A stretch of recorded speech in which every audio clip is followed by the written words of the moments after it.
आपसे आगाज़ करती हूँ कि ज़ाहिर मुस्तफ़ा कमाल साहब ने पहले इस पर प्रेस कॉन्फ्रेंस करके पूरा चार्जशीट किया और उन्होंने अपनी तरफ से एक आइडिया प्रेजेंट किया है कि वफाक के अंदर कराची को दे दिया जाए, क्योंकि इनसे पीपल्स पार्टी से जो मुस्तफ़ा कमाल साहब कह रहे हैं ये नहीं संभल रहा है शहर। पहले तो मुझे बताइएगा जो सवालात शर्जील साहब ने उठाए हैं कि 18वीं तरमीम के ऊपर पहले ख्वाजा साहब ने बात की, फिर मुस्तफ़ा कमाल साहब ने बात की, तो ये टारगेट 18वीं तरमीम क्यों हो गई? बात की जाए जी कि सिस्टम को बेहतर कैसे किया जाए, फायर ब्रिगेड को कैसे अपग्रेड किया जाए, जो आबादी है उस लिहाज से जी फायर स्टेशन कराची में होने चाहिए, और दीगर इश्यूज पे बात हो सकती है, बल्दियाती जो इशूज हैं उन पे बात हो सकती है। 18वीं तरमीम का सारी चीज़ों से क्या ताल्लुक है? बिस्मिल्लाहिर्रहमानिर्रहीम। देखिए, आज मुस्तफ़ा कमाल भाई ने जो प्रेस कॉन्फ्रेंस की उसमें जो चार्जशीट है वो आज पहली दफ़ा पेश नहीं की है। हम तवातुर के साथ ये बात कर रहे हैं और हर चीज़ का एक मरहला होता है। ये मरहला जो अभी आपने कहा कि बातचीत के ज़रिए हल होना चाहिए, तो बातचीत का मरहला तो बहुत दफ़ा ऑफ़र हो चुका। बातचीत करने के लिए तो बहुत दफ़ा हमने ऑफ़र भी की है पाकिस्तान पीपल्स पार्टी को भी और दीगर जमातों को भी जो स्टेक होल्डर्स हैं सिंध के अंदर और स्पेशली कराची के अंदर, लेकिन जब उसका कोई रिजल्ट नहीं निकलेगा, रिजल्ट ओरिएंटेशन नहीं होनी चाहिए ना सारी चीज़ें। रिजल्ट ओरिएंटेड अगर बात नहीं होगी और अगर उसको सूबे को एक रियासत के तौर पर ट्रीट किया जाएगा और एक इजारादारी के तौर पर जो है उसमें अपनी हुकूमत को मुसलत कर दिया जाएगा, तो बात फिर इस तरह से ही की जाएगी जैसे मुस्तफ़ा कमाल भाई ने अभी की है आज सुबह।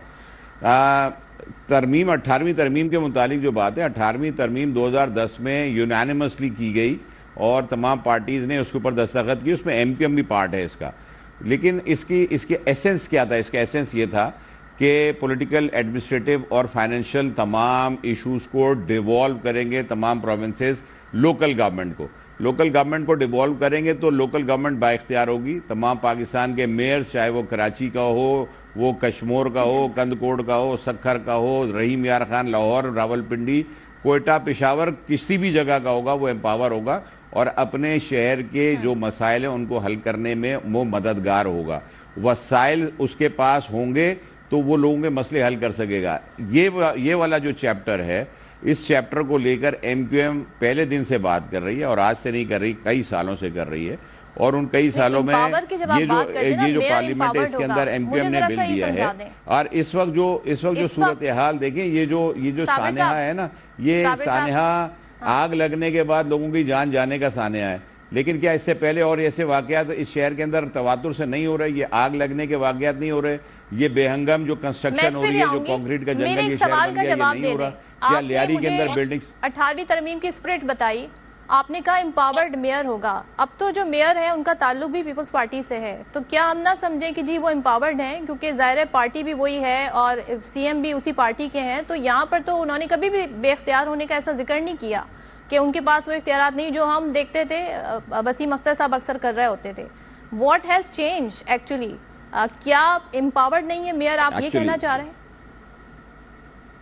बिल्कुल ऐसा ही है, बिल्कुल ऐसे ही है। देखिए, बुकिश बात करनी चाहिए। क्या लोकल गवर्नमेंट एक्ट के अंदर मेयर के पास वो इख्तियारात हैं जो 18वीं तरमीम के ज़रिए आर्टिकल 140A के ज़रिए उनको मिलने चाहिए थे? नहीं है। जो 2001 के कानून में जब लोकल गवर्नमेंट एक्ट नाफिज हुआ था पूरे पाकिस्तान के अंदर, जो 2010 तक था, जो उसके अंदर इख्तियारात दिए गए थे, वो है? नहीं है। पॉलिटिकल, एडमिनिस्ट्रेटिव एंड फाइनेंशियल तीनों किस्म के इख्तियारात डिवॉल्व होने हैं। लेकिन अगर आप सिंध गवर्नमेंट से बात करें तो वो सिर्फ पूरे पाकिस्तान की वाहिद जमात है पीपल्स पार्टी, जो इस पर एतराज़ कर रही है कि इसके अंदर ये सारे डिवॉल्व इस तरह से नहीं होगा जिस तरह से लिखा गया है। MQM ने यह बिल पेश किया, इसके अंदर किसी पार्टी ने 27वीं तरमीम के दौरान में एतराज़ नहीं किया कि इस बिल को मंजूर नहीं होना चाहिए सिवाय पीपल्स पार्टी के।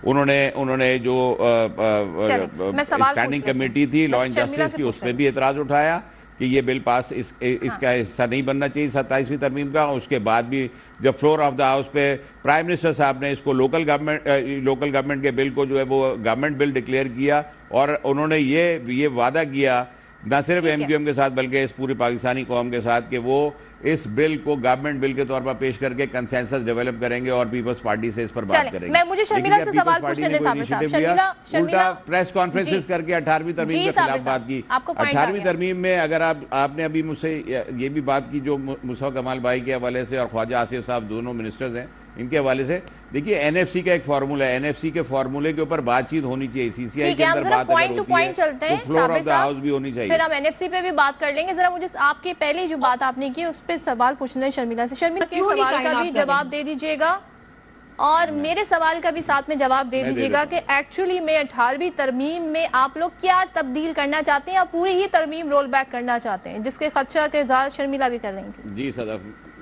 मैं पहले जवाब दे देता हूं शर्मिला साहिबा की सवाल का कि आज से 2 माह कबल पंजाब असेंबली ने यूनानिमसली ये बिल पास किया, जिसको पास करने के बाद उन्होंने स्पीकर नेशनल असेंबली को भी सेंड किया, जो आर्टिकल 140A की इंटरप्रिटेशन लिखने की बाबत है, जिसको एमक्यूएम का बिल कहा गया। एमक्यूएम के लिए कहा गया कि एमक्यूएम की बात नहीं सुनी और मानी जा रही। वही बिल पूरा का पूरा पंजाब असेंबली ने यूनानिमसली मीन्स कि वहां पीपल्स पार्टी के भी मेंबर प्रोविंशियल असेंबलीज मौजूद हैं, जो प्रोविंशियल असेंबली के मेंबर्स हैं वो भी उस बिल पर अग्री कर रहे हैं कि वो बिल जो एमक्यूएम ने दिया और वो बिल जो एमक्यूएम के जरिए नून लीग के मेंबर प्रोविंशियल असेंबली ने यूनानिमसली पास करवाया और उस यूनानिमसली के अंदर पीपल्स पार्टी के एमपीएस भी शामिल है, उसमें पीटीआई के एमपीएस भी शामिल हैं, उसमें नून लीग के एमपीएस भी शामिल है और यूनानिमसली पास करके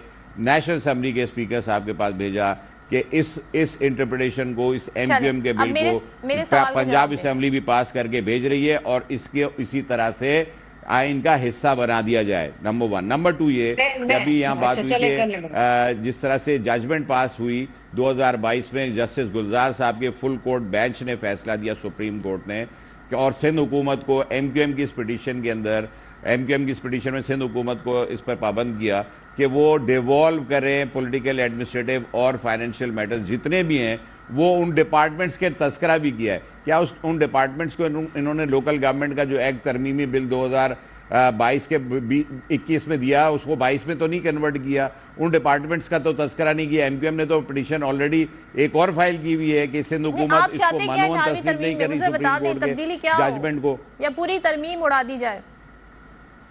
नहीं, पूरी तरमीम की बात नहीं है सदफ। इसमें देखें जब ये तरमीम आई थी 27th अमेंडमेंट जिस वक्त डिस्कस हो रही थी उस वक्त सेहत के शोबे के से मुतालिक और एजुकेशन सेक्टर की, इन 2 तरमीम की बात हुई थी कि इन दो जो सेक्टर्स जो डिवॉल्व होकर 18th अमेंडमेंट में डिवॉल्व हो गए प्रोविंसेस को गया। अभी सिर्फ सिंध प्रोविंस की बात तो नहीं हो रही, चारों प्रोविंसेस की बात हो रही है। इन चारों प्रोविंसेस ने वो परफॉर्म किया, उसमें पंजाब भी शामिल हो गया और उसको जो है वो वापस जो है वफाक के पास होना चाहिए, under control of the federation. Sharmila से जवाब लेने दें।